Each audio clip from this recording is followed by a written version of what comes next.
All right, welcome everybody to the Deathlock podcast. Today is June the 8th, 2024, and back by popular demand, the internet's most popular wrestling podcast to date. That's right, more popular than Dave Meltzer's, whatever F4W online, and more popular than JD from NY. We have the Deathlock podcast. Right, let's see how many viewers we get in here tonight. But how's it going, guys? My name is Mike, and my co-host today will be Tito, aka Tito. I don't know what you want to go by. We have Tito. I still haven't picked anything yet. Yeah, it's all good. It'll come in the future. Yeah, we'll get nicknames eventually. And I did send an invite to Mill Hustles, who's our usual, guest commentary, our heel commentator. But he's, I haven't heard from him in a while, so he probably will. If anything, maybe he'll listen in. But anyways, guys, we really haven't done a podcast on here. Obviously, life gets in the way. We all kind of get busy, right? But definitely, I'm happy that Tito was available tonight because there is a lot of information to talk about as far as the wrestling scene goes. Pretty much since WrestleMania, a lot has happened in WWE. Obviously, a lot has happened in AEW also since Double or Nothing, or basically since March, February this year. There's a lot to get into.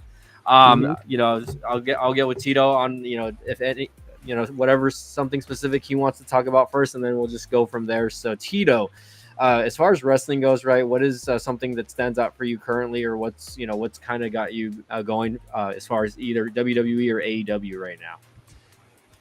It's definitely going to be a WWE topic. Like, I don't follow much of AEW until they get their shit in line. But I'd say the thing that really has me right now with WWE, and I'm liking how the story's progressing. Mm-hmm. Oh man, so sorry, Rhea, that Liv is hell bent on taking everything from her, and Dom is the prize now. Like, it's so weird because she has the women's world title. Yep, she has it now. Becky is, like, I guess, in early retirement to a degree, and you would think the title would be the main focal point, but no, it's turning out to be Dirty Dom. Right. Yeah. So, I mean, I can tell they had kind of been trolling that for a while, even kind of before, Rhea got injured, etc., like that. But there was just like little backstage hints, here and there. And obviously, I even kind of knew it when Liv came back and she's like, I'm here to take everything from Rhea. Like, I kind of was like, everything, I always thought to myself, like, including Dom, you know what I mean? Because that's like, that's her baby right there, right? Obviously, so that probably is the hot story going, and that's including like Raw and SmackDown, right? Obviously, there's a few other stories that we can go over, but that one has been the attention grabber. That one has been kind of like the main thing for Monday Night Raw, and I've been enjoying it, man. What about you? Yeah, no, I think it's a good touch. I think it's very nice to see. I have my predictions how this is going to play out, so I'll get into that in a little while. Yeah. I want to address the fans though. Like, seriously, like the fans out there that's like drooling over Liv Morgan. Calm down. Dom is married. Yeah, right, Dom is married in real life, so it's not. I mean, like, this is how good storytelling can be when it gets people so immersed that they'll go to social media and be like, I don't know why Dom is even thinking about it. I wouldn't take a second to think. I'll be with Liv. Like, okay, dude, chill.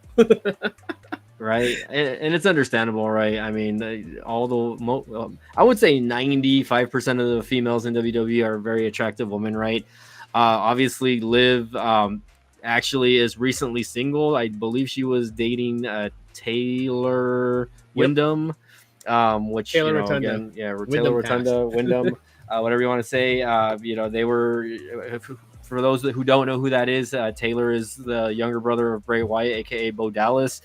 So that again, I don't. There wasn't really a lot out there when it came to their dating, life or whatever. I think they were pretty private about it, and that's okay, right? Yeah. But she's recently single, and obviously, it makes it easier for her to transition to something like this on the show. But Dom, who is literally recently married, I think he got married a little bit before WrestleMania, if I'm not too wrong on that. But obviously he married his high school sweetheart or whatever, junior high school, I don't know, they've been together for a long time, obviously. And I think it's interesting because even though Dom and Rhea have been kind of like an on stage romantic, or whatever you want to call it, right, Yeah. thing going on for the last about year and a half, couple years already going on. There really hasn't been any scenes where they get kind of touchy or anything like that to that extent, right?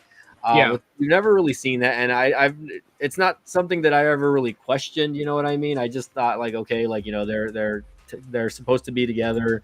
It's the PG era, so maybe they're just trying not to stick with things that the children might not want to see, right? Obviously, um, and going to what's happening now, right? Obviously, we've seen some kind of misogyny going on when it comes to Dom and Liv. She's kind of stalking him backstage, and then obviously the kiss happened, and then this past week on Raw, again there was more touching and there's more.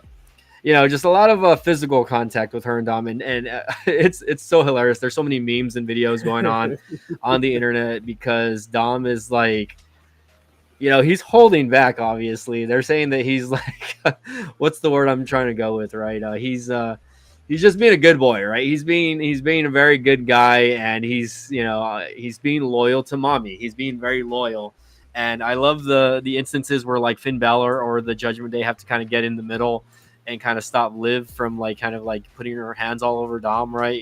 And keep in mind, right, Dom is injured right now. He still has an injured elbow or whatever is going on with him, so he's really.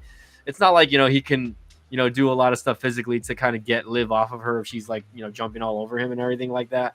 But I just think it's hilarious. I think I had sent Mill Hustles a stupid meme. I'm not sure if I sent it to you about Dom. I might have to go back and look at it really quick, or I'm gonna have to get on Twitter. Was it the one that showed Rhea and Liv and another custody over Dom? Yeah, something like that. But I had sent him another I was one. sharing that around too. Like I saw it and I saved the photo. I was like, this is just too hilarious. Yeah, no, hold on. I'm gonna look for it and maybe I'll post it up here just because I'm just like, no, this is too funny, like to not share, right? See if I can find it. But go ahead and give your two pieces on that. It's a good story, and like what the cool thing about it is that you get two dynamics when it comes to Dom.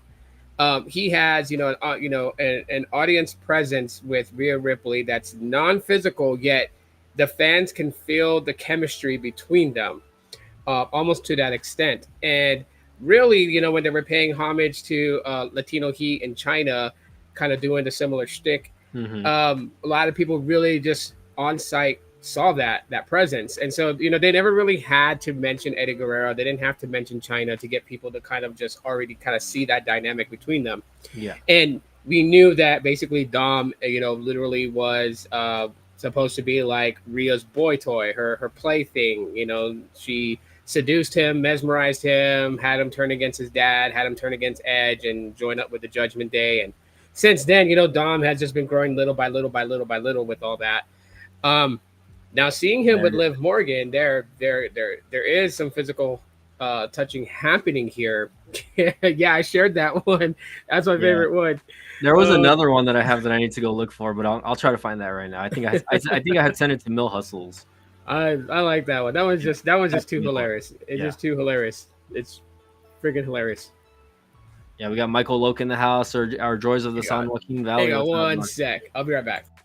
Yeah, no problem. Okay, so yeah, guys. So basically, this is what this is the modern day custody of Dominic Mysterio. Like 20 years ago, we saw it with Rey Mysterio and Eddie Guerrero. Obviously, they obviously had a ladder match, but now obviously Mommy's injured.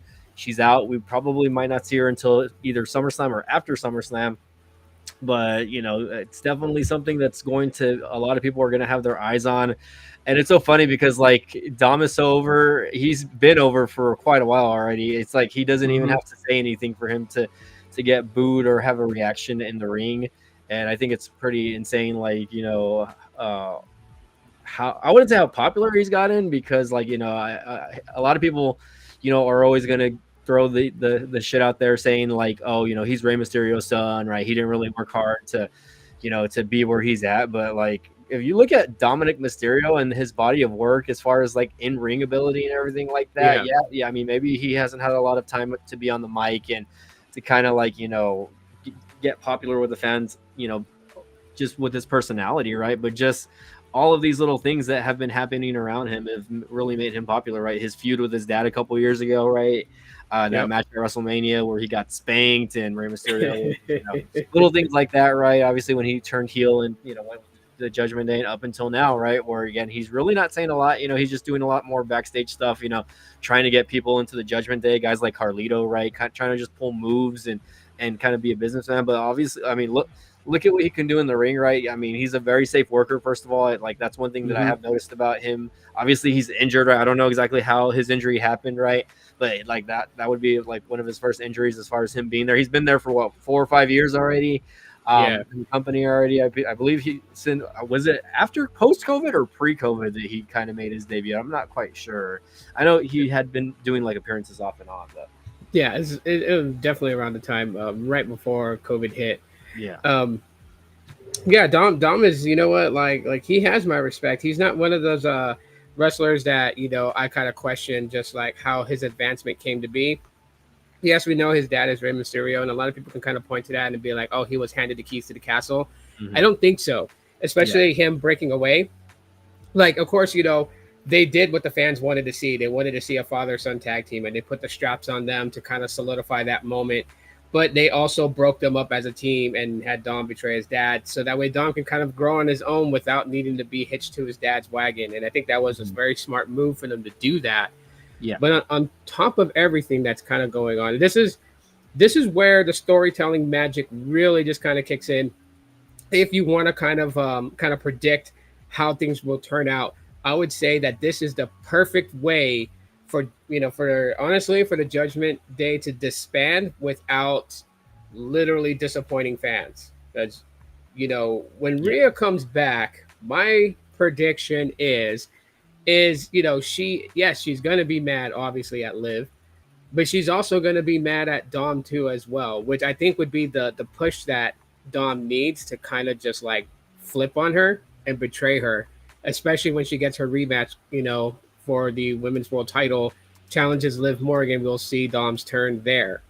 At the same time too, because of Dom and a growing connection with him and Liv, of course, Finn Balor making it, known that they don't want her and all this other stuff. This is why I said that the Judgment Day can literally disband without, fans being upset or anything like that, just because Dom can continue to. Whoa. Okay. Sorry. I think I accidentally took you off here. Go ahead. Oh, all I was saying was that, Dom can maintain his presence as a heel. Leaving, guys like, I don't know about JD McDonough. I think honestly, that guy will, if he doesn't ever get a push, he's probably going to be just like in that same role that R-Truth was in slightly, just kind of being the comic relief to kind of switch the emotions. I get those two. You already know. Give me 1 second. I'm going to mute myself really quick. Yeah, go for it, man. Go for it. I got it here. But, it leaves guys like Damian Priest to kind of have like a good push as a solo, kind of break away from the Judgment Day. Finn Balor to kind of break away from the Judgment Day, kind of bring back, the Demon Balor. A lot of things that can happen from that. Like, I mean, honestly, I feel like if anyone's going to be attacked by Uncle Howdy's return, I honestly feel like it's going to be Finn Balor, and I think they're going to coax the Demon Balor back out of him. But that's kind of reaching, That's that could be an anything type situation. So this is why I said that the Judgment Day would be good disbanding for a little bit of time, allowing guys like Damian Priest to really now push as a solo. I got another one for you also. Don't worry. I like that one. Yeah. Dom's over. Hold on. Let's try another one. Let's show you. This one's my favorite right here. Oh God. Dominic Mysterio, the Lady Killer. Yeah. Yeah. That someone photoshopped his wife in there? Like. Yeah. No, that's like okay. Man.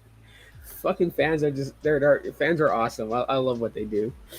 Yeah, that's pretty funny. But yeah, that's where I see it. That's where I really see it going. You know, I just see that this is going to be a good reason for the Judgment to disband. Like, we don't really need factions right now. You know, considering the fact that, you know, Solo Sokoa pretty much like had his, I guess, coronation as the tribal chief. Things are starting to really kind of turn with that story. That, you know, I mean, I get it. They want like a faction story on SmackDown. They want a faction story on Raw. But Raw really doesn't need one right now. Like, you got so much stuff that's being hyped up. Again, the Dom, Liv, and Rhea story, that's really kind of going over right there. Mm-hmm. You have, you know, Damian Priest defending his title at, you know, here at Clash of the Castle. Yeah. With Drew McIntyre. Yeah. That's happening. And possibly CM Punk being involved, interfering, maybe costing Drew that. A lot of people think that. Others think that because, you know, Drew lost it at the pay-per-view there last year, that this year they wouldn't do that to him. They're gonna do it. They're gonna do it. They're gonna do it. They're gonna do it. It's gonna be so bad. Like, it's gonna be so predictable. Also, like when it happens, and it's gonna be like, oh my god, I can't believe they're letting him do this, or like he's letting them do this 2 years in a row. He must be getting like a big payout, though. Is all I'm gonna say. He has to be. I mean, for him to take a loss in his hometown. Yeah, twice. Home country, like twice. Twice, yeah. I mean, you know, did Bret Hart ever take losses in Canada? I don't think he did. Not until the Montreal screw job. Yeah, but that wasn't like him okaying that one. That was just like, that was Vince being petty as fuck. Vince. Yeah, Vince. Oh my god, Vince was terrified. He was terrified that Bret was gonna do an Alundra Blaze thing and toss the WWF title in the trash can on WCW. Yeah, which I doubt is like, I don't know, it would be even legal, I guess, but I guess it's like whatever. I guess no other companies existed in Vince's mind, you know what I mean, when it came to stuff like that. So yeah, I mean, but that was like kind of like the same scenario storyline they did with CM Punk when his contract was up and he defeated John Cena. Yeah, they were afraid of the same thing because he took the title and left, and then they had a tournament for it. Rey Mysterio won it. Then John Cena comes out and says he wants to challenge for it. Rey accepts. He loses to John Cena, and then CM Punk returns. Yeah, I mean, the only thing with that is, of course, you know, I think CM Punk did that to leverage more money, you know, on whatever contract he was doing. He, you know, we never really saw CM Punk go to like TNA or New Japan with the WWE title. Yeah, and that's just he didn't do an AJ Styles. He didn't pull an AJ Styles. He didn't pull basically. But yeah, I mean, I guess, you know, there's a lot going on at Raw, and so far, like, Raw is, you know, in my opinion, the more entertaining show. Obviously, you already mentioned the World Heavyweight title, Damian Priest versus Drew McIntyre. I don't know why this feels like the match that's kind of just like the back burner of what's happening, you know, at that pay-per-view. And like, not to knock on Damian Priest, I think he is a pretty solid world heavyweight champion for being, you know, the world champion for the first time in his career. Much respect to him. You know, I know he's kind of gone through it. You know, I mean, the guy was homeless at one point, I think, right? Yeah. So, you know, I got to have a lot of respect. You know, the guy, you know, weighed like over 300 pounds. He lost a lot of weight, got himself into shape. You know, did the Indies. I think it was Ring of Honor.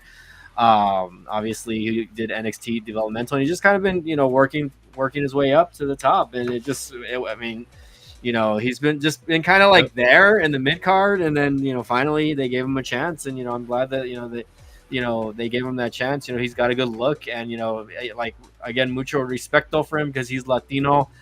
He's Puerto Rican, but, you know, I mean, I respect anyone that's in the Latino culture that, you know, they put the strap on, basically, because that's a big thing for the Latino culture also.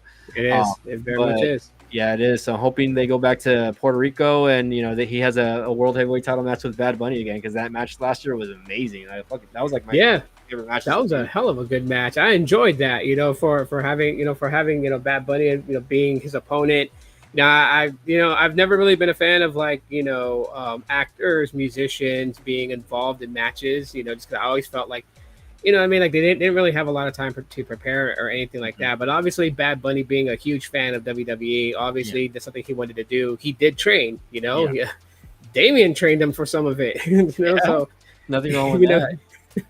So it was an instant classic match, and that's why it's so hard.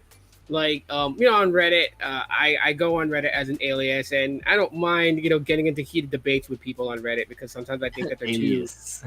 too involved in it to actually realize the better outcome of it. I know that there's fans that are of Drew McIntyre that's like they're gonna boycott WWE, which I doubt it. They'll be back watching Raw after Clash at the Castle, but Drew has had championship runs. Damien has not. So if I were to, if I ran things and I was to give it a chance, since Damien is doing okay, like he's cutting okay promos, right? Like there could be some work done in those promos, but for the most part, it's still getting audience reactions, and that's what they want. It doesn't matter if you're a heel or a face, but if you can't make the crowd react to you, you're done. Yeah. And he's doing okay so far doing that, and you have all these different things that can happen. But most importantly, I think fans want to see Damian Priest run with the world title without the help of the Judgment Day. Like, to be honest, that would be probably the best move. That's why I say the whole thing with Dom and Liv is a perfect setup to disband the whole group, because it gives Damian a chance to run as a world champion without needing Judgment Day to protect him and keep the title on him. Gives him a legitimate first run as a major strap holder. Same time, too, gives Finn Balor the chance to possibly feud with Uncle Howdy and bring back the Demon Balor, which we have not seen in years. Gives JD McDonough a chance to kind of, push his way through the mid card, maybe grab an IC title opportunity, or even, get the Raw Tag Team Championships with somebody. So, hopefully we don't get copyrighted over here. Look at Dom's face. He's enjoying that. Apparently, she gave him a little bit of tongue. Also, let's see. I don't know. I don't know. Let's see. Oh, there it is, right there. I see the tongue come out. You see that? Right there. Yeah, there you go. Just giving him a little tongue. He's like, you can tell. Look at that dude in the back though with the hat. That dude over there is like with the green hat. Yeah. He just has that look that's like, you son of a bitch. Like Dom's living his dream or something. Right. Like everyone's jealous of Dominic Mysterio right now, and it's just like, bruh, like Liv Morgan, like I know a lot of people don't like her, right? Like I guess I can't say I'm not a fan, but I can't say I am a fan. Of her body of work, just because like I have a lot of respect for her, also because she's been, kind of punching through the grind just like Damian Priest. And I like her as a wrestler. She was discovered in a Hooters, right? This is something I may have discussed with you or maybe Mill Hustles, but I'm like, this was, we can discuss that with Mill Hustles because, I know everyone talks about that. It's pretty crazy, and of course, like she was just a big wrestling fan. She was a big wrestling fan. She got introduced to the right people. She tried out at the PC. She's got in, and I've been literally following her since like her NXT days in the black and gold, right? So again, like a lot of respect for her there. Give me 1 second. I got to go grab the dogs again really quick. Yeah, no worries. I'll continue on. I will say this, though, when it comes to Liv Morgan, one of the cool things about it is the fact that, under Triple H's administration, right, with him pretty much running everything right now, it's safe to say, you can tell that, under Paul Levesque's regime, that a lot of these stories are panning out to be very good. If you want to compare the days where Vince McMahon was in charge, storylines were good during Vince McMahon's era. I'm not going to take that away from Vin Mac, but I will say this though: during Vince McMahon's era, you would kind of see when they were doing these transitions, it was easy to spot. I think the only one that was a successful smooth switch under Vinnie Mac was when Bret and Stone Cold flipped. They did the infamous face heel turn at the same time, and it was perfect. But that's all Vin can have under his belt. But when you look at, Liv Morgan right now, like anyone would assume her coming back and being on her revenge tour and Rhea being a heel, and they would think that they would just push her as a face. But obviously, Paul Levesque pretty much really is in tune with the fans, that he sees that some of the fans didn't take to Liv in her return. So he switched her from a face to a heel.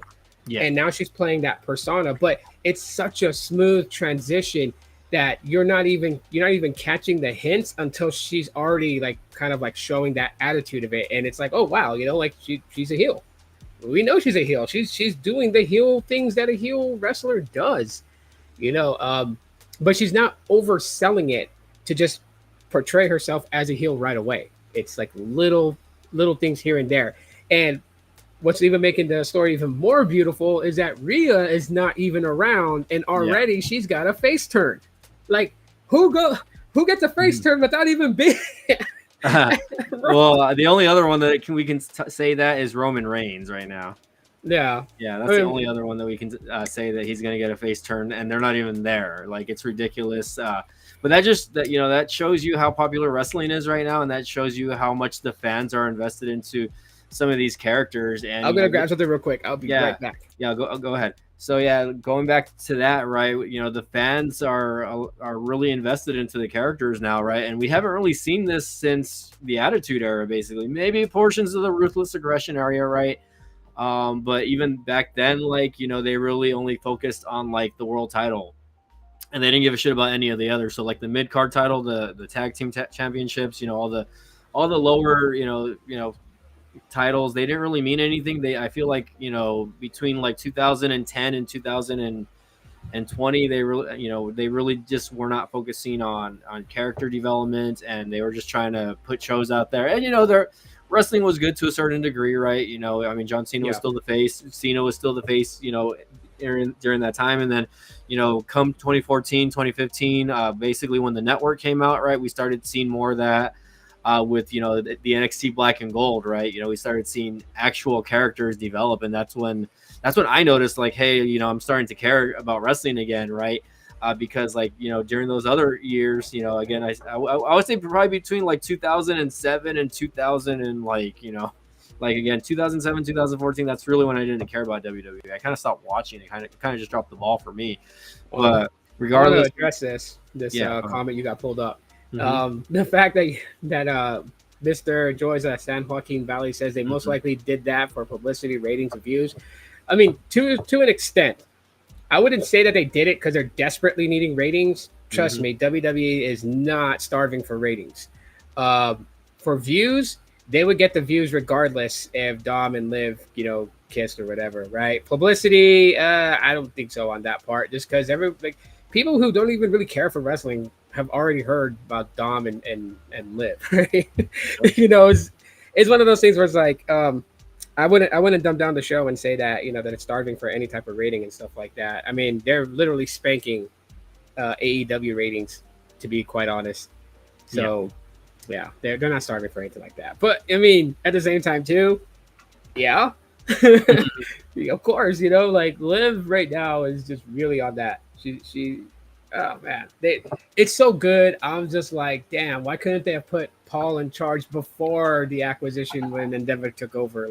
Right. Well, there was a little bit of I think, without us knowing, right, there probably was some sort of small transition between them, because you did notice, right? There was some sort of things that happening, behind the scenes that people were talking about. Obviously, once they started talking about Vince wanting to sell WWE, that's when the media blew up, and eventually Paul did take over for a time, and then he lost his power right when Vince came back, and then of course, we all as fans saw the difference when Triple H was booking opposed to when Vince was booking, and you can tell right away, Vince, when it's Vince booking, it's ridiculous, right?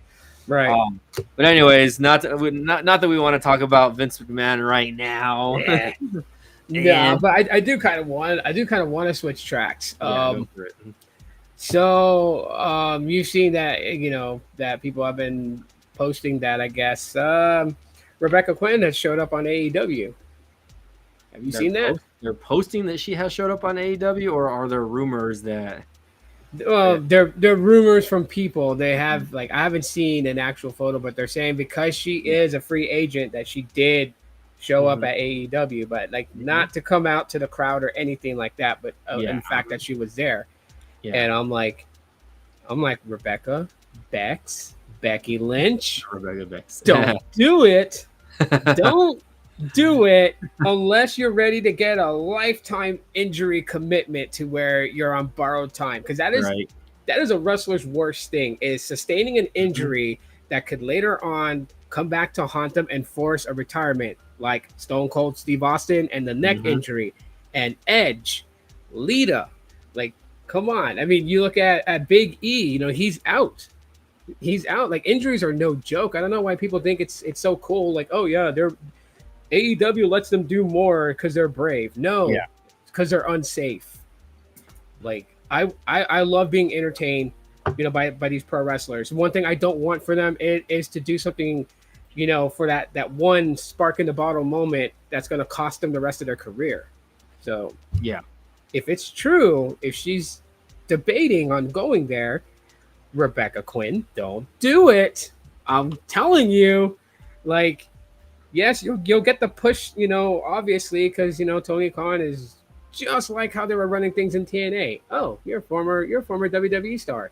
Let's put the belt on you. Let's see if we can kick WWE's ass putting the belt on you in ratings. And no. That's not a good thing to do. Like, Mercedes Moné, congratulations to her and to her accomplishments in AEW. But you know what? Like, I didn't hear about it until you said something. I didn't even know she was the TBS champ. Oh yeah, double or nothing. I mean, she wasn't even wrestling leading up to the pay-per-view, so that's a whole nother like fucking, you know, bag of chips or whatever you want to call it. Well, let's open that bag. Let's talk about it. Golly. So okay, again, Tito wants to pivot to AEW. We can do that, right? So speaking of, and that is the I guess the thumbnail for this video is Mercedes Moné holding the TBS championship. So first of all, Tony Khan, had her debut back in March, right, at this event in Boston called Big Business, March 6th, I believe that was the date, right? Yeah. And they hyped it up, right? Obviously, there was little hints here and there to that we were getting, so that we knew it would be Mercedes. Obviously, it was pretty much confirmed since January that she was signed with AEW, right? But anyways, just fast forwarding, obviously now she's the TBS champion, but the fact is she did not wrestle one single match or earn any type of opportunity to get a title shot at the TBS champion, which obviously was, I was going to say it's Chris Statlander. No, it's the black girl. I'm already losing my train of thought here. Anyways, I'm not going to even say who if I remember it, I'll say the name. Willow Nightingale. She was the TBS champion, and she was a pretty good champion for the time that she had held the championship. Julia Hart was the previous champion, and she had won the title back at I think Full Gear or whatever pay-per-view happened. The last pay-per-view before Double or Nothing. So, transitional champion. She just held the belt, but she was not a bad champion. She put on a pretty good amount of good matches within the time that she was champion. Of course, obviously, again, Mercedes Moné comes in, she does a stupid little dance like this. And, she says, "Oh, I'm the best wrestler in the world. I've made, history, and I've done like revolutionary things, yada, yada, yada," which, I'm not going to say she hasn't done stuff for the business. Right. But I don't think that she can single-handedly say, "Oh, I'm the game changer and I'm the reason why, all of these, people are getting paid this and that, etc." Like that. I think that's completely false. There's a reason why WWE didn't want to give her as much money as, she wanted, obviously. And Tony Khan, I think, just kind of budged on it, and he just, gave her what she wanted. And not to say she's not a big name, right? I think, she is very popular with a lot of the wrestling community, etc. like that. I just don't think she's the best female wrestler in the world, right? Nope. She's probably not even top 5. If I can be 100% honest, she's not even top 5. I wouldn't put her in that category. I lost a lot of respect for Mercedes, or AKA Sasha Banks, when she left WWE. And, a lot of people were saying, well, they didn't like what was happening, this and that. Okay. I'll give you another example. Jon Moxley, AKA Dean Ambrose, right? I mean, you can say a lot of things about him, right? He's, every time he wrestles, he has blood on him, etc. But, at least he did it the right way. He didn't just walk away from WWE, right? He was on TV weekly, literally in the most shittiest of angles, right? They were burying him every week, and he was in the dumbest fucking things that you could think of, right? Yeah. And yet he wrote it out, and he let his contract expire. He didn't renew it. Obviously, this was pre-AEW. We didn't know he was going to end up in AEW, but he wanted to do his thing in Japan, take time off, right? Obviously. The guy was battling alcoholism also, so you know he had to take Mhm. care of some personal things. But Mercedes, you know, I feel like she went about it the wrong way, right? You know, Yeah. she was a champion. Her and Naomi were champion, and I'm not gonna get into the Naomi right now, but you know they were champions. You know, I get they don't like the way they were being booked, right? Obviously, Vince was still the head of creative at the time, so I could understand that aspect, right? Yeah, and they walked away, right? You know, they didn't try elevating or making that division better. You know, so she wasn't really a game changer in my opinion. Was she a world champion in WWE? Yes. You know, she had a handful of good matches. I don't think, you know, she's up there with, you know, the likes of Charlotte Flair or, again, a Becky Lynch or even a Bailey, right? I think Yeah. probably out of those four, you know, Sasha, aka Mercedes, is probably at the bottom of that list, honestly. But Yeah. anyways, she left. She went to Japan. You know, got injured literally after like less than a handful of matches. I think you know she maybe wrestled in Stardom once or twice, maybe I don't even know. Mhm. But you know, she wrestled. She got injured. Willow was the one that injured her, and then that's where that led up to that feud up to AEW Double or Nothing, where you know her and Willow were, you know, going at it for the TBS title. And don't get me wrong, I saw the match. It wasn't a bad match. Like you know, I got to give credit where credit's due. Like it was a decent match. You know, I got to give Mercedes credit. The ending kind of, you know, the ending kind of lost me though, you know, because Mercedes, if she says she's as good as she says she is, you know, she doesn't really, it doesn't really show in the ring when it comes to certain things, especially when it comes to her finishers, right? The finishers are always botched and they're just Mm. not enjoyable to watch. And again, her promos leading up to this event were just, bleh. They were just like cringe, you know what I mean? And now she's feuding with Sky Blue. Like, what the fuck? You know what I mean? Uh, you know, I'll give my 2 cents on Mercedes Monet, well, Sasha Banks. Mini rant over, by the way. Mini rant started. Mini rant, yeah, assemble. Continue, Um, dude. Continue. you know, I can't. Okay, so like, yeah, I agree with you. You know, the way that she stepped away from WWE wasn't the best way to do it. You know, because the reality of the wrestling business, you don't burn your bridges entirely. You can sit there with a straight face and say, "I'll never come back." Phil Brooks, and where's he at now? He's Um, back. so you know, you always want to leave that door open for you to come back. You just never know Mhm. when things change. So the fact that she did it that way, you know, was a little disheartening. The way that her and Naomi left. Um, you know, I paid attention to a little bit what she did. You know, she went to New Japan Pro. I thought that was cool. I mean, you know, but I didn't hear too much of it, right? Yeah. So to me, that just kind of says like when she goes out there and she does her whole little shtick and dance and talks about, you know, revolutionizing, like revolutionizing what? What did you do on your own? Mhm. You know, nothing. You didn't do it Nothing on your really. own. Yeah. It was your colleagues and you. Yes, I'll give her Yes. credit to be part of it, Yeah. but you can't rob Becky Lynch. You can't rob Charlotte Flair. You can't Mhm. rob Bailey. You know, Yeah. for the credit solely upon yourself. You Yeah. didn't revolutionize it on your own. You didn't carry an entire women's pay per view by yourself. Like Yeah. who actually wrestled a freaking mop at one point? I mean, you know, so for her to make those claims and then come to AEW, and again, I agree with you on that too. Her finishers are a little lackluster. They're botchy. Like what? I'm just like, what the hell are you Yeah. doing? If you're gonna step up and say, you know, that you revolutionize the industry for women and you know you're the best, then you really gotta live up to that moniker. Like CM Punk Mhm. goes out all the time, says best in the world, right? I wouldn't say in his last 5 years he's been best in the world, but Yeah. previous to his you know, vacate of WWE, I would say he was really up Yeah. there. He was probably like top 5 wrestler before he left, probably. Yeah, And it kind of sucks that, you know, the way, you know, it happened and how he left. But, you know, I agree that, you know, he was probably up there at the I think time, it's you his know. arrogance. It was his arrogance. Yeah, he had a lot of that. arrogance, but the thing is, like, I think at that point in his career, you know, he also had earned that arrogance. He is an arrogant guy, right? That's not Yeah, something I'm trying to argue, right? But like, you know, when he was getting looked over to so that they can bring back guys like Dwayne Johnson, who's never even there, right? And then kind of just thrown to the back burner, you know, to have such a very like at the time, which was a very good title reign, right? Basically, it was a 3-year span of a title reign. He held that championship for 3 years, but not really like the way Roman Reigns held it for 3 years, right? It was 400 some days, but it was, you know, in a 3-year period, like, you know, from at the end of one year and then one full year as a champion, and then he lost it at the beginning of the following year. So technically he was champion in a 3-year period, or 3 different I guess years in general. But anyways, going back to Sasha, aka Mercedes, right? I mean, we'll see what happens in the AEW.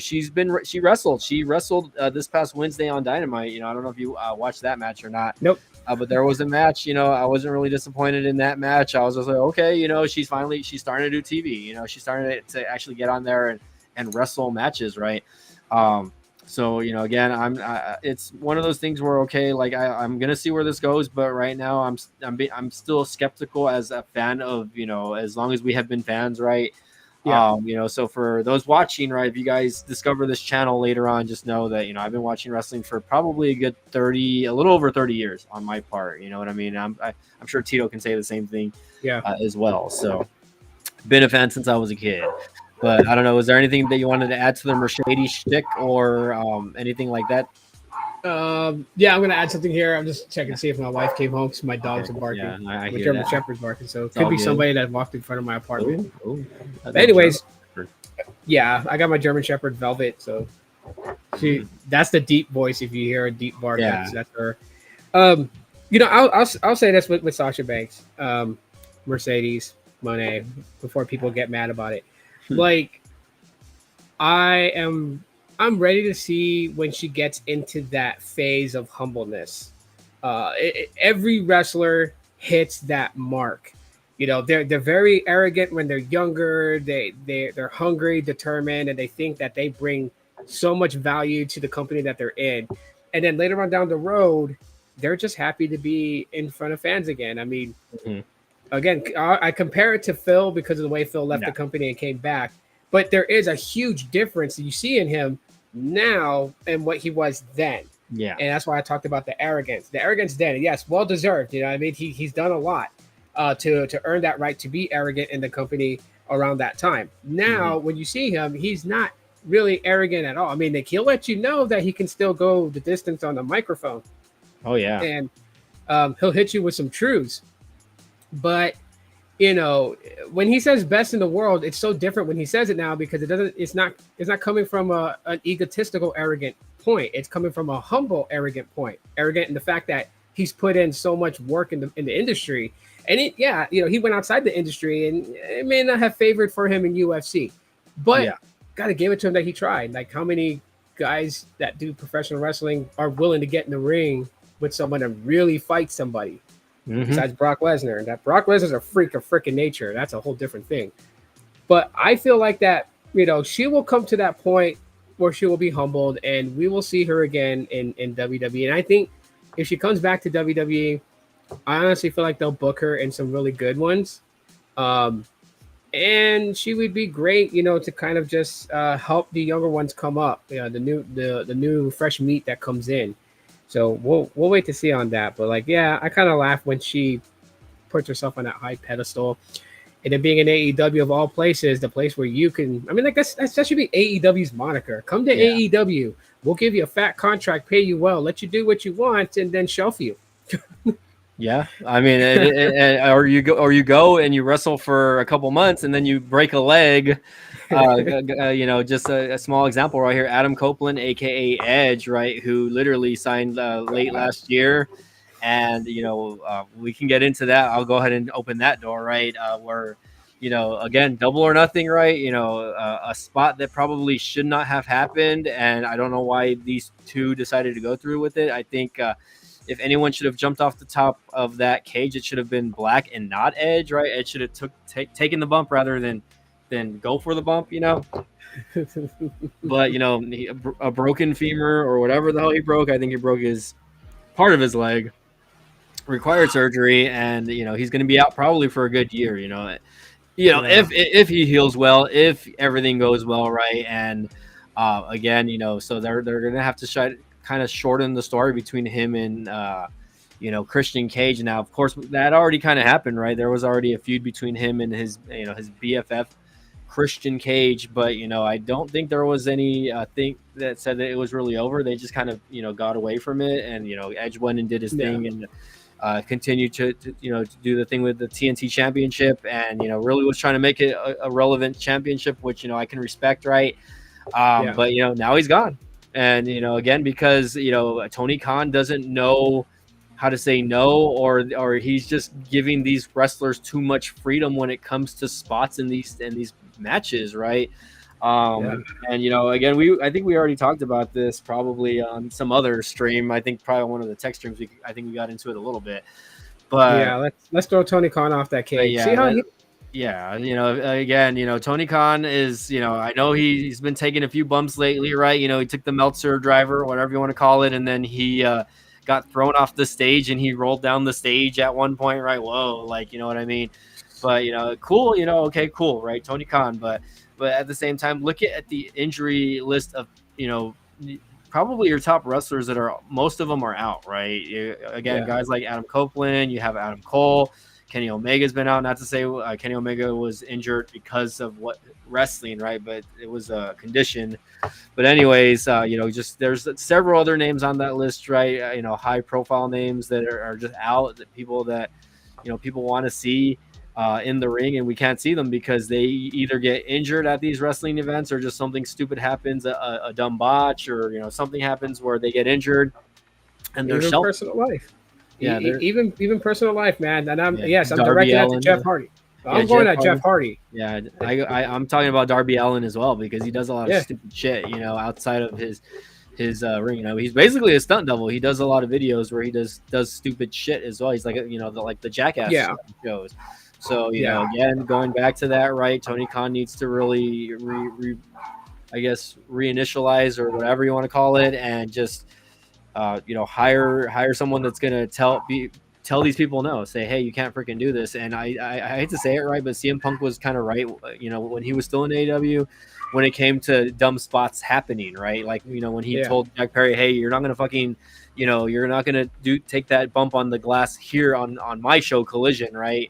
And it didn't happen, right? Obviously, and then everything went down. CM Punk got fired, but CM Punk has been in the company long enough to know that you shouldn't be doing stupid shit like that, because first of all, again, an injury happens, and what's happening? You're taking money away from the company, because people want to see specific talents, right?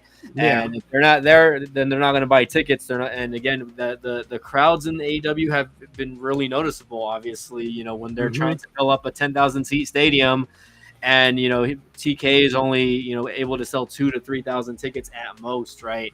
So it's really showing, and it's been really frustrating to watch. I've been trying to force myself to watch AEW. I was trying to watch a little bit of Collision tonight, and I watch clips.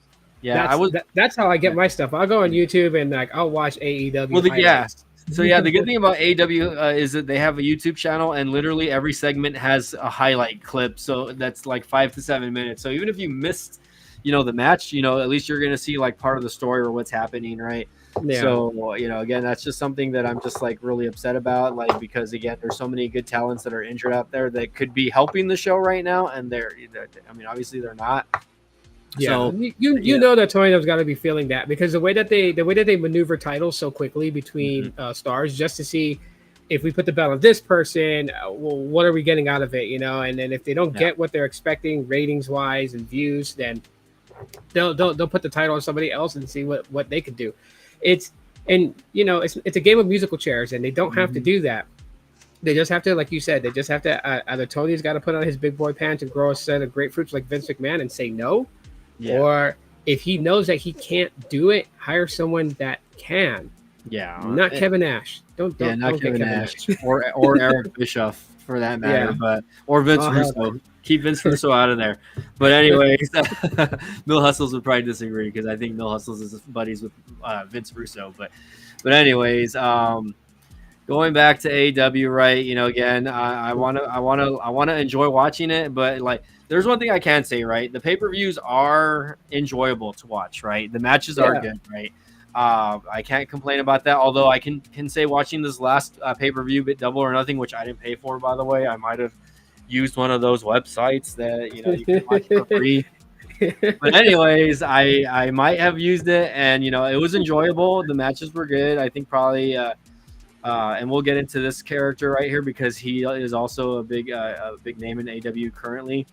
He signed the same close to Mercedes, but we'll talk about Will Ospreay, right? So his match at Double or Nothing with Roderick Strong was probably one of the better matches I've seen like in a really long time. You know, it was actually a really solid match. And people sleep on Roderick Strong and how good he is. Like, you know, I think I tweeted about it that night that like, part of the reason why that match was so good is because Roderick Strong is so good as well. Like, people don't notice because I don't think he has like the look that people want him to have in a ring. He's like another Adam Cole, right? Where they're not very big guys. But the thing is, like, if you go back and watch that match, you know, it was very entertaining to watch. You know, maybe a little bit too many high spots for Will Ospreay. I really think that his flips are unnecessary half the time.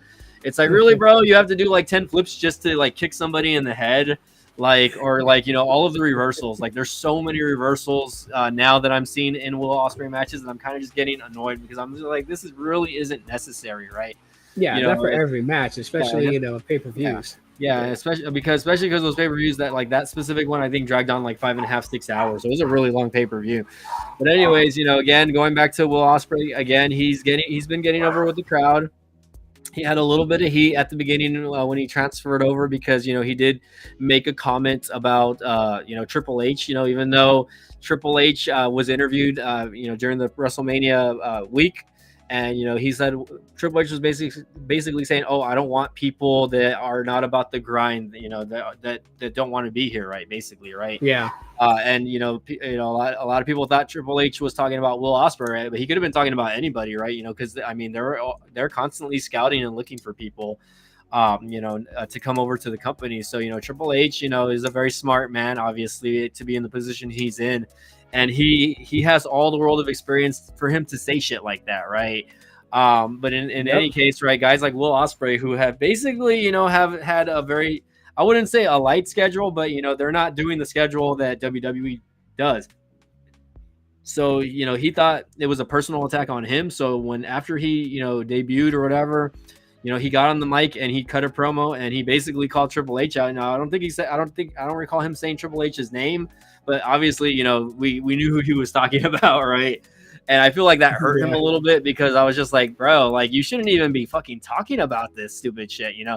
I mean, yes. I mean, did CM Punk, when he transferred over, did he, you know, take little digs here and there, you know, at WWE? Yes. Right. But it wasn't to an extent where he was like calling out specific people. Right. So he made references more than anything, especially the MJF. That's still a good promo they cut.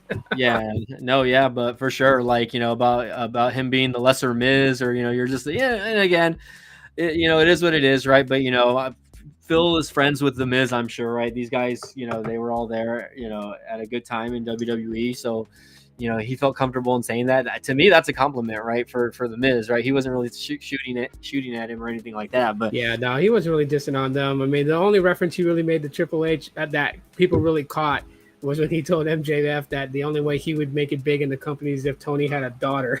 Oh God. Yep. So. Anyways, you know, I thought it was just very, you know, stupid for guys like Will Ospreay to say, and, you know, I think it hindered him a little bit. Yeah. And, you know, we'll see where this takes him right now. He's the international champion, or their intercontinental champion. But what's kind of killing me here with Will Ospreay is he's been in the company since February. He already has he's got a world title match, you know, at the next pay-per-view, which is Forbidden Door. Mm-hmm. And he is a champion. So he's a champion going into a pay-per-view at, you know, for the world title. Swerve Strickland is the current world title champion right now. And it's just like, why the heck even do this, right? You know, like, first of all, like, what happened to, you know, the Forbidden Door, right? Bringing somebody in from, like, you know, either Mexico or New Japan or even like another promotion, right? You know, trying to because that's how they've been doing it, right, the last couple of years. But I think I don't know what's going on. I think this year the relationship between New Japan and AEW has kind of thinned out a little bit because they really haven't been promoting any type of matches with any of their talent, and they've been pushing more of the CMLL side, which no one really cares about the CMLL wrestlers. I'm not to bash on the CMLL wrestlers, right? No one gives a shit though. Like they've been trying to do something for a couple months, with some of the characters on it, and they're just not getting over. They're not.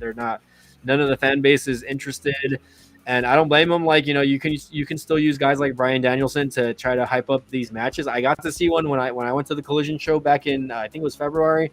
I got to see Brian Danielson, wrestle against, Hechi Settle or whatever the fuck his name is. I don't even know who the fuck that is, but Yeah. the fact is, like, yeah, it was an okay match, but it's like, okay, like I don't know anything about this guy.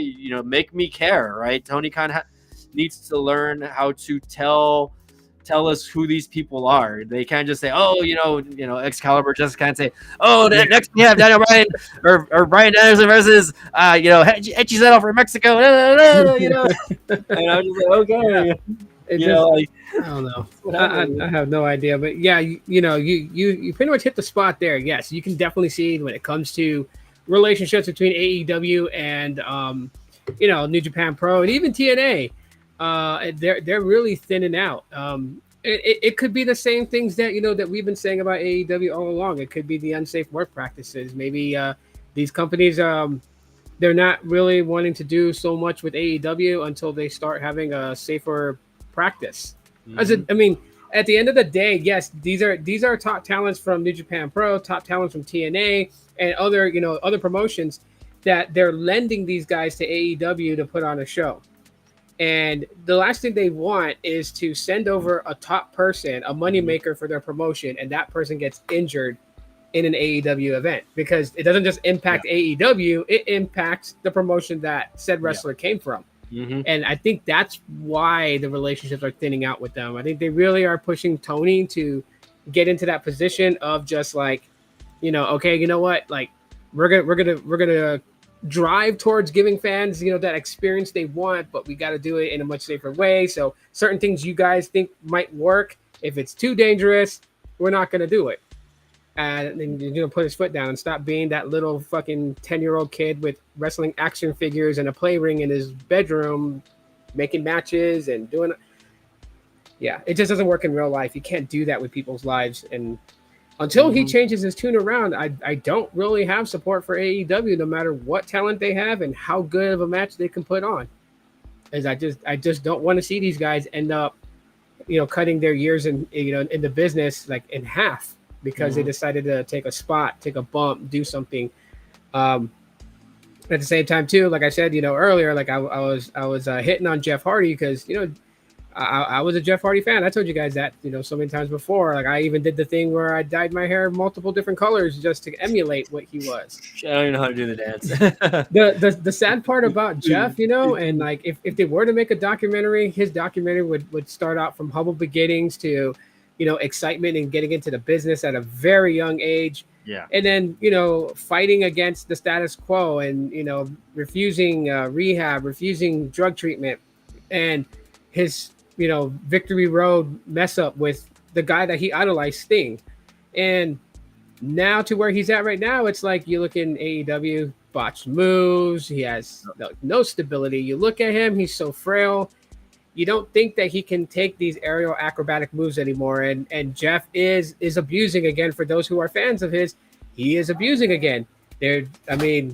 Not long ago, it was like a year and a half ago that, that video leaked of him getting pulled over on a DUI. Like, come on. I thought Jeff would have learned from the time that he messed up on Victory Road and he did that whole storyline in TNA where he was asking everyone to forgive him and he was backing guys being attacked by, Immortal. You would have thought that Jeff would have realized it. Because it's like, sometimes I want to meet Jeff Hardy just to be like, hey, you were like one of my favorite wrestlers growing up. By the way, I'm going to give you your own twist of fate and knock your ass out because you're an idiot. All the potential, all the talent, like between him and his brother, obviously he was the one that was more flamboyant, the ones that people looked at. Yeah. Given a WWE title. Okay, Yep. that was like, that's no easy thing to give. Especially coming up from what he was. He was a jobber known as Jeff Harvey. Yeah. With his freaking Sting haircut and little rat tail. Wrestling, lying about his age just to even get his foot in the door. Like, you do all that. You have such an enchanting story going through the mixes. And then finally Triple H puts you through the test. Get you to really show your aggression. You wrestle him. You end up in a triple threat match with him and Edge for the WWE title, and like you even seen it. The SmackDown after that, what was it, Armageddon? He won the title. The SmackDown right after that, I mean, they went confetti, multiple fireworks just to celebrate him capturing the title. And again, drugs, abuse on pain pills, right? Like he has an addiction to Soma pills, and it's just he always kills it for himself. And it's like you have the talent and the ability to go out there and do what you love doing since you were a kid, and you're gonna squander that for what? For pain pills? Like, come on. Yep, alcoholism, whatever you want to call it, also, because I mean, I'm sure he's had issues with that, but yeah, I mean, definitely, seeing guys like him who were so over at one point, right? They were so popular with the fans, and you still see a lot of people post videos where they're either cosplaying or they're doing, they're dressed up as Jeff Hardy doing the dance. So that just shows that like what kind of impact he left, especially to that generation of wrestling fans, right? I would say probably the Gen Zers, the ones that were born in like, either the late 90s or the early 2000s, where, they grew up seeing that to now, right? Me, of course, obviously we've been watching him a little bit longer. I've, again, followed his career since the 95, when him and his brother were just like, where they were in the flannels. And then whatever you want to call it, right? Losing to everybody, Harvey brothers, the Harvey brothers. But anyways, it is what it is, right? You can't, like they say, you can't lead a horse to water. I know he's been to rehab several times. Hopefully he gets his shit figured out, right? And in my opinion, I don't think Tony Khan's going to re-sign him. I think they're just going to let his he's done. He's going to be done with AEW. His brother's gone, so I don't see him staying there and lasting longer.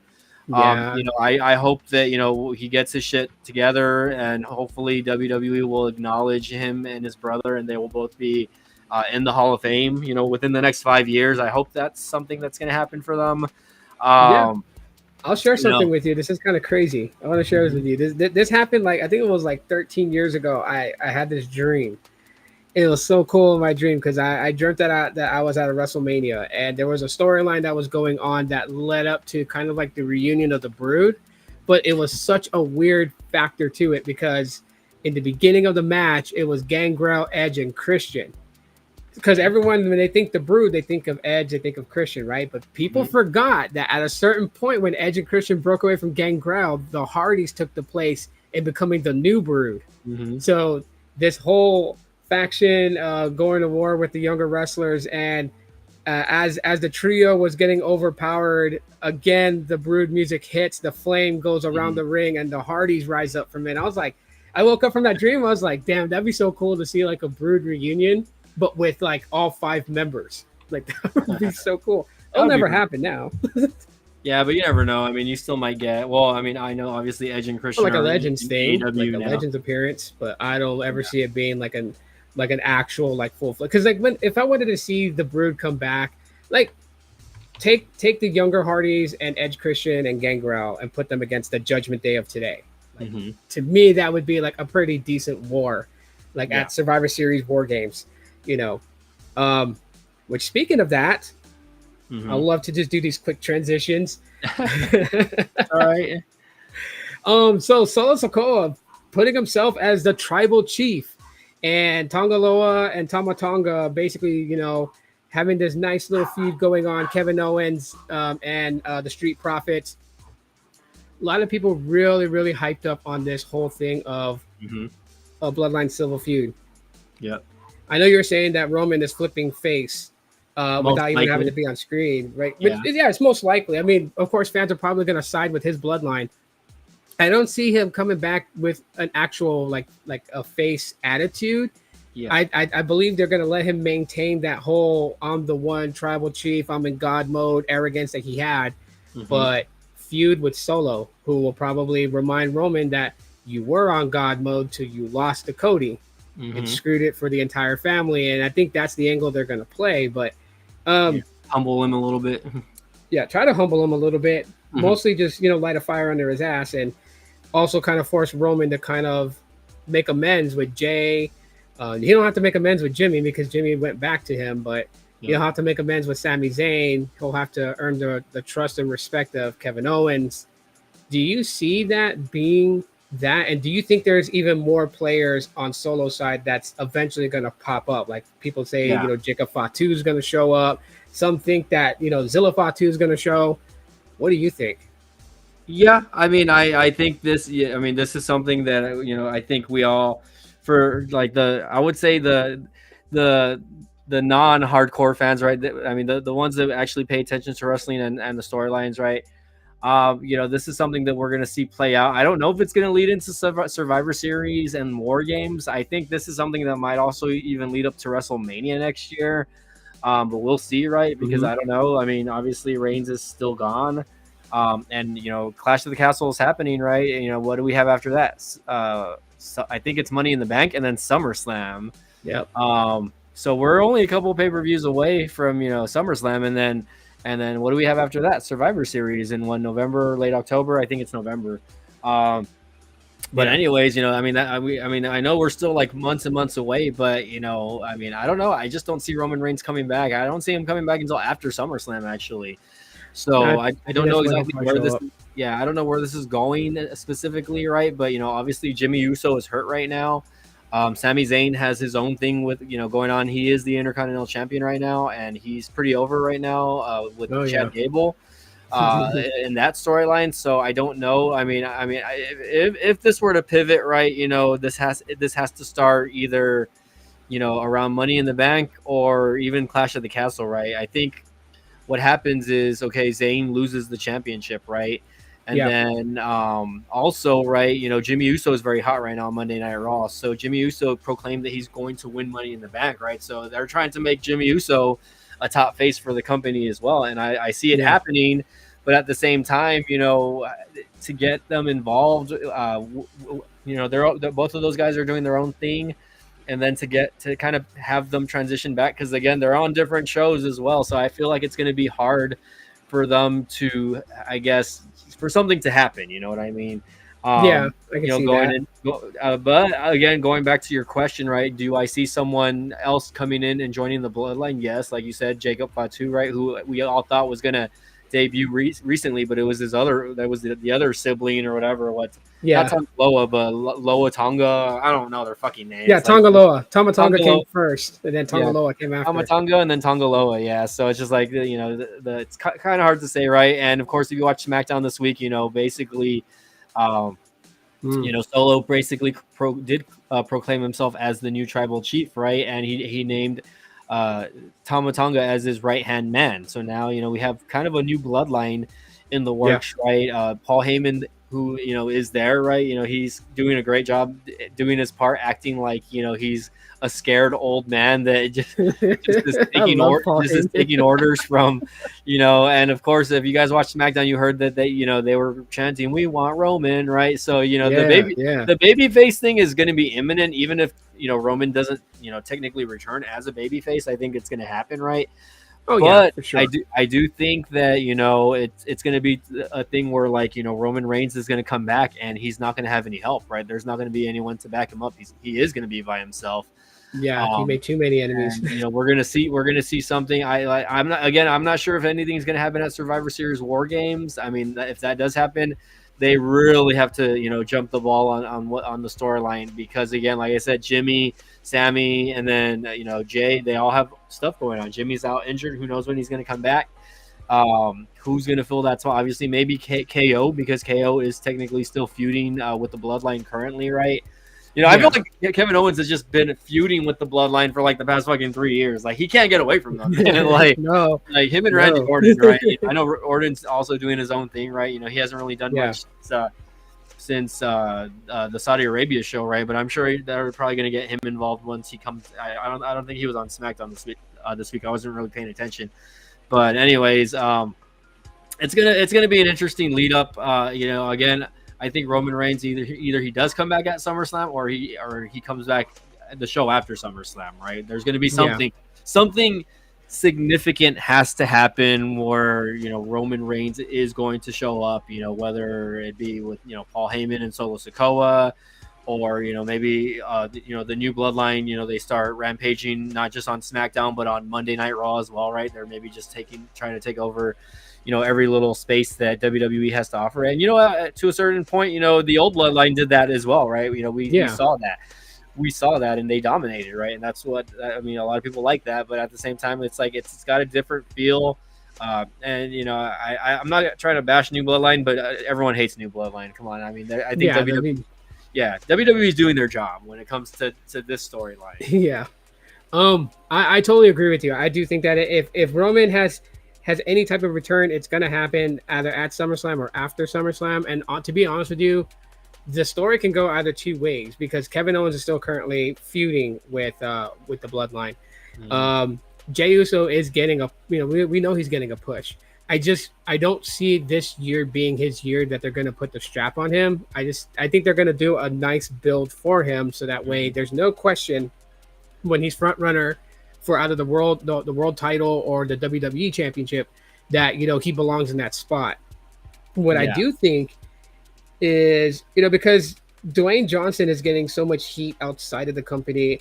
At first I thought he was going to be like the sneak character that put together this new bloodline. Mm-hmm. I don't see that, but one feeling I get is the man who acts scared as hell, because Paul Heyman has always been someone that's good at deception. Yeah, and if he had influenced Solo to really kind of step up to that mark and claim tribal chief and take over the bloodline because Roman lost, it would be perfect because we know Paul stabs his people in the back. He did it to Brock. He did it to CM Punk. Who's to say he didn't do it to Roman, Mm-hmm. And so I do feel like that maybe that might be the key player that put this new bloodline together was Paul Heyman, because he's got pull. Remember, he's got pull in the business. So to bring Tama Tonga and Tonga Loa into the business, Paul Heyman can do that. If he gets Jacob Fatu there, if he gets Zilla Fatu, if he gets any member of the Anoa'i, the Fatu, or the Maivia family, Paul has a good relation with the Samoan dynasty, so he can get these people in. Yeah. So that's why I'm saying, like, this whole spiel of him being afraid, I don't buy it one bit. I just think that, he's keeping Roman's eyes off of him, being the one that's pulling, the cards, manipulating all of them. And I feel like that, exactly like how you said, Roman's not going to have help. And if they were to do a Bloodline Civil War at Survivor Series, it wouldn't be Jey willing to team up with Roman. It would be like, an uneasy alliance, right? Type of thing, which would give the new Bloodline the upper hand because they're a cohesive unit against Roman, Jey, Jimmy, Sammy, and KO. Possibly. Like, that wouldn't, they just, none of them would trust Roman. A lot of people wouldn't at this point, and there's still a lot of people that are holding grudges against Roman, and not just, we saw what happened last year with Jey Uso when he left, and a lot of people were not liking him on Raw as a singles guy, right? It kind of took a lot for people to kind of finally get with it that he's trying to change this and that. Yeet. But yeah, now that you mentioned The Rock, man, I hadn't even thought about The Rock because he's been gone, right? Yeah. And I talking about pivot, right? If something big is going to happen, it's going to involve The Rock. So yeah, and going back to what when you talk about deception, right? Like you said, Paul Heyman is amazing at playing the parts that he's playing. I could see there's so many different scenarios that are like going. That's why this is so good. Yeah, there's so many scenarios. So like one that I would definitely be interested to see is The Rock come back at SummerSlam, right? And I don't know, something's going on with the new bloodline where he kind of gets in their faces. And then, Roman Reigns comes back, right? So Roman Reigns comes back and, they're both there. And, again, we kind of see a little bit of a teamwork with Roman Reigns, The Rock, and the new bloodline, right? But it's just them two, right?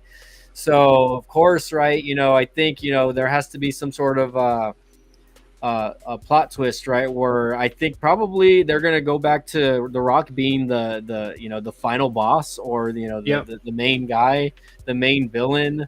Yep. Because right, I mean, obviously they were supposed to have that match with him and Reigns at WrestleMania. It didn't happen, right? So they had to pivot. Yeah. So we saw what he did with Cody leading up to it. You know, really, he kind of overshadowed Roman Reigns in a lot of ways. Really, I Yeah. really didn't even care about the feud between Cody and Reigns. I wanted to see Cody versus The Rock at WrestleMania.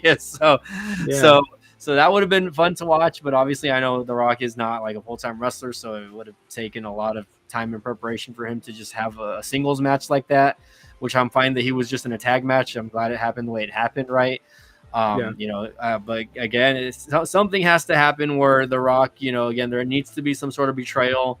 And, you know, again, he kind of gives him like a beatdown that he gave Cody, right? When he was like outside of the arena and he was just like whooping it on him, right? We need to see something like that with Roman Reigns to where, you know, he's humbled and he, you know, maybe he regrets the decisions he made, you know, the type of person he was during his championship run, right?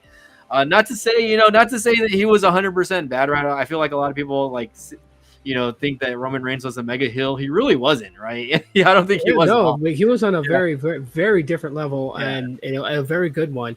Yeah. And I agree with you. I think so. So here's my prediction, and I could be wrong, but I'm just going to call it now. But I do feel like that, you know, that Paul Heyman is in a deceptive role, but not being the one pulling the strings. I think Paul Heyman in a deceptive role, as in that he has put all this together under following orders from the final boss, The Rock. I honestly feel like that at some point down the road, The Rock will be revealed the one who basically said that Solo is the new tribal chief. Putting Rock back into that upper position of the family tree. Roman actually now getting what the fans have wanted to see, which was Roman, who called himself head of the table, to challenge The Rock, you know, to lead to that. The Usos against, you know, Tama Tonga and Tonga Loa. Maybe not Sami Zayn involved because Sami's doing good with the IC title. I think they may just slightly keep him out of it and replace him with Kevin Owens and let Kevin Owens feud with Solo and just kind of put that. And if they bring additional people from their family bloodline to join up with the new bloodline, it would only make sense you would bring guys like Randy Orton in there to supplement on Roman's side. So I do feel like that we will get to a point where we will see Roman Reigns and The Rock. And this story, if they do it that way, the story can actually expand over 2 years. Oh yeah. To get to not this coming WrestleMania, but the following WrestleMania. Kind of like what Roman did for Cody. Like, I won't drop the belt at this WrestleMania. Let's push him and I'll give it to him at the next WrestleMania. And it worked. It worked. Cody's he's pretty over, and he's doing fantastic. Even in the role that he's in right now, and AJ Styles and the OC now being, you know, man, geez. I don't know. I don't even know if I want to get into the whole Cody and AJ Styles thing. We could do that in another episode, man. We've been on here for like an hour and 18 minutes. No, I gotta jump in the shower soon because I do have to work in like 7 hours. I gotta be at work at 6 a.m. Now, my time, by the way. But anyways, I guess, you know, just to close it out, is there anything you know, whether AEW, WWE you want to make mention of, or maybe add on, maybe to, you know, preview the next show, maybe?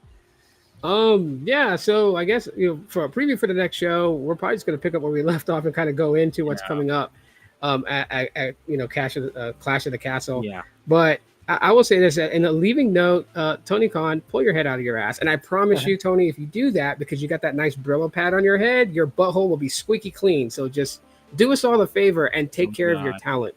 Because I do want to watch AEW. Like, I want to really like the product, but he's not giving me enough reasons to. So I'll leave it at that. Yeah, and again, there's the stories. You know, there's some good stories happening right now in WWE, right? You know, again, don't sleep on Chad Gable in the Intercontinental Championship. I think he's being a very good. He's probably like one of the top heels in WWE right now. You know what's happening with Otis and Maxine Dupree and, you know, the little Asian guy. Tozawa. Yeah, so I mean, everything that's happening with them, the emotion that they're conveying, especially with, you know, Otis, you know, finally kind of crossing over the line and you know, punching over Sami Zayn on this past week's Raw, right? Even though it was probably an accident, but, you know, going from there, you know, and then Really, other titles like Logan Paul, right? Logan Paul, he's going to be feuding with LA Knight. That'll be interesting, right? I mean, with Logan Paul Yep. is a whole other, bag of worms that we can get into. But the fact is, I think what he's been doing for the company is good. I think it's putting more eyes on WWE, him being there, and obviously, how he's transitioned over and into a wrestler is kind of amazing, and what he's done, right? So Yeah. we'll see what happens. Again, maybe we'll get it more into the mid card stuff, and the tag team. We can get into Jade Cargill as well, right, on the Yeah. next show. And her transition. She is a women's tag team champion now. So I mean, a lot of people doing a pretty good job. Yeah, a lot of people were thinking, hey, we're gonna just put the strap on her right away. Well, I'm glad, and of course, I guess to end the night, right? Let's talk about Ricochet really quick, right? Because you were talking about free agency earlier with Becky Lynch. So Becky Lynch is one of those that is a free agent right now. So, but also one that announced that he will not be re-signing with WWE is Ricochet. So Ricochet's been with the company for a good 6-7 years already. Yeah. He's he was in there with NXT. Pre WWE, he was doing like Lucha Underground and whatever indie promotions he was doing. I think he did. I think he was in Japan also. I think he did Japan, New Japan as well. But anyways, just going back, right? I mean, he's been one of the talents that has been heavily slept on over the past couple of years, right? Yes, he's been, United States champion, a North American champion in NXT. He's been, Intercontinental champion, right? They've never really put him in the main title picture. He's had a couple moments here and there, right? Where fans open their eyes because he is good. Like he's another one. He's another one of the Will Ospreys where he could do a lot of flips and jumps and whatever in the ring, and you're going to be entertained just because how good of a wrestler he is, right? There's no questioning his ability as far as his in-ring talent, but the fact is WWE just hasn't really done anything with him. The storylines he's been involved in just have not been there. So again, the fact that he's not resigning, why I'm shocked about this is because one, he is engaged to Samantha Irvin, right? Yeah. Who is, I don't think she's going anywhere. I think if WWE is going to do their best to keep her there in the company, right? So it's shocking to me because I'm like, why would you want to leave, WWE when your fiance is there and you get to see her literally and travel with her every week, right? Beautiful Samantha Irvin, by the way. Check out her Instagram, by the way, guys. She will sometimes post a few steamy pictures. Anyways, her and Kathy Kelly, they're my favorite right now. But anyways, and Tiffany Stratton. But we can talk about Tiffany Stratton. That's another bag of worms we can get into later. But anyways, again, shocking that he's not going to resign. Obviously, where do we think he is going to end up? Most likely in AEW. He is friends with the Elite.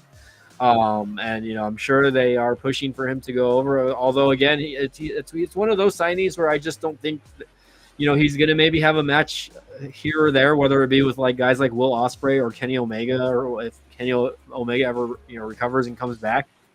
Mm-hmm. But like I don't see him anything else but again as a mid carder in AEW. He might be duking it out for the TNT title or the International Championship, but really like they're not going to put the belt on him. What do you think, Tito? What do you think? Are they going to put the belt on him? No, I don't see that happening. I know what he wants to do. It's the same pattern that Drew McIntyre did when he went to TNA, and he made WWE call him to come back. Yeah. Same thing that Nick Nemeth is doing right now.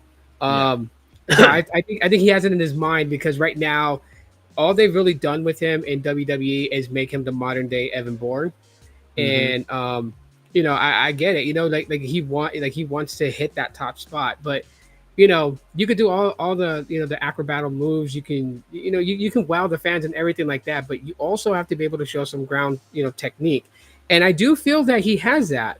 Yeah. I just think that doing that same thing that others do, where they go off, make themselves bigger somewhere else to make WWE regret losing them. I don't think this is going to work for him. And I think he's going to get played in AEW as they've done because AEW has the focus of this. If you're a real big main attraction in WWE, they will put you top tier. But if you're a mid-carder, that's where they're going to put you when you come to them. They may pay you more, and it may give you more TV time and more time on the mic, but you're not going to go where Jon Moxley's at, where Chris Jericho's at. You're not getting there. because they're not hiring him and bringing him over for that. And if Yeah. they put him with the elite to be another person to kind of join up with them and create the God. stable, he's just going to be like a fall guy. He's not Yeah. going to be someone they're going to put in the front to lead them. So it's a bad move for him. I'm definitely not. I mean, if it happens, right, which obviously it will, right. And the thing is, the contract's just expiring. I don't think there is any type of 30-day or 90-day thing for him. Once his contract expires, he could literally show up on AEW the next day. There's no non-compete thing violation that's unless WWE releases him, right? But no, he's not being released. He's just letting his contract expire.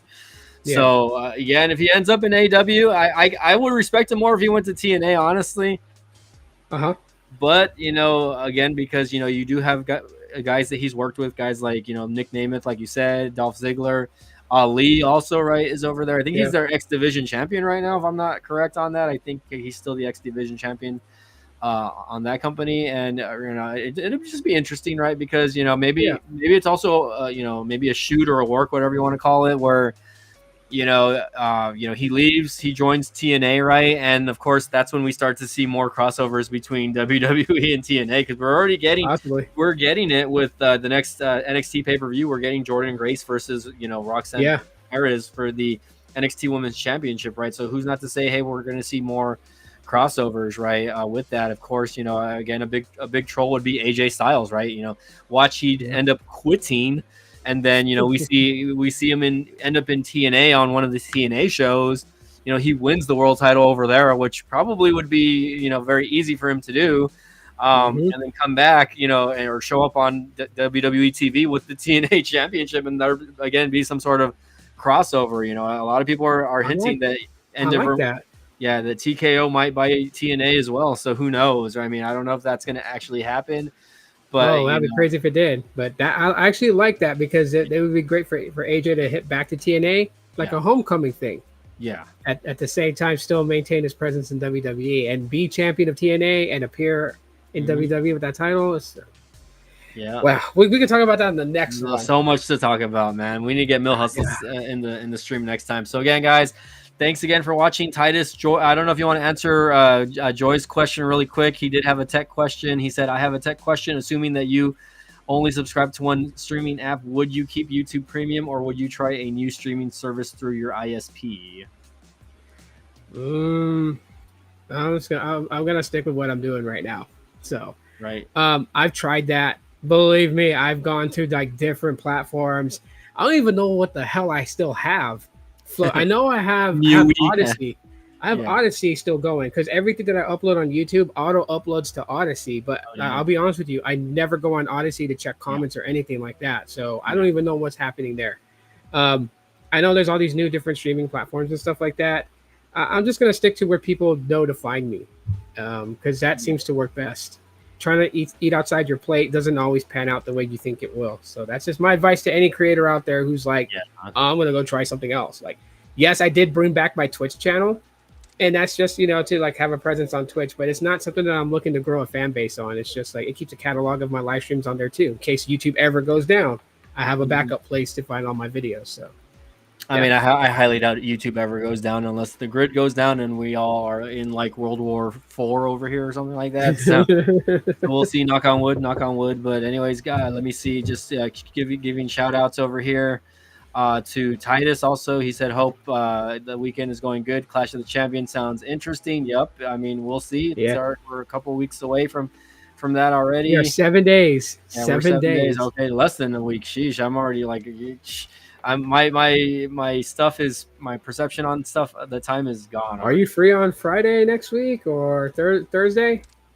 Let me take a look at my schedule really quick now that I have you. Let's see. Yeah, we got to do one before Clash. We got to do a podcast. Let's see. Today is what, the 8th, so tomorrow would be the 9th. So you say next Thursday or Friday. So Friday I will be unavailable unless it's like a late stream, because I get out of work at like 9 o'clock at nighttime. But I am off Saturday. That would be what? Saturday is Clash of the Castle now. Yeah. So I think it's in the morning that happens, right? Yeah. So maybe we can do a pre-stream before the show, maybe. Yeah. If you want.